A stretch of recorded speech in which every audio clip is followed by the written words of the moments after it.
33 বছর পর আবার পৃথিবী শুনতে যাচ্ছে পারমাণবিক বিস্ফোরণের প্রতিধ্বনি।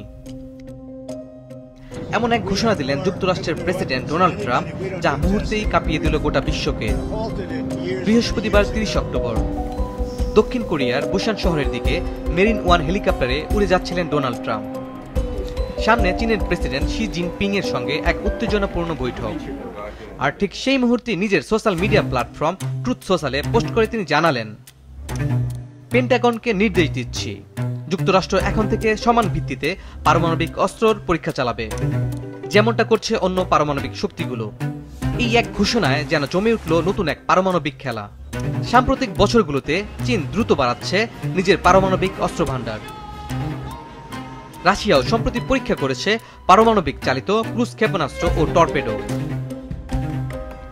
বিশ্লেষকরা বলছেন, ট্রাম্পের এই সিদ্ধান্ত হয়তো নতুন এক শীতল যুদ্ধের সূচনা, যেখানে ক্ষমতার মঞ্চে আবারও মুখোমুখি হবে ওয়াশিংটন, বেইজিং আর মস্কো। কেউ বলছেন এটি ট্রাম্পের রাজনৈতিক চাল, কেউ দেখছেন আসন্ন বিপদের ইঙ্গিত।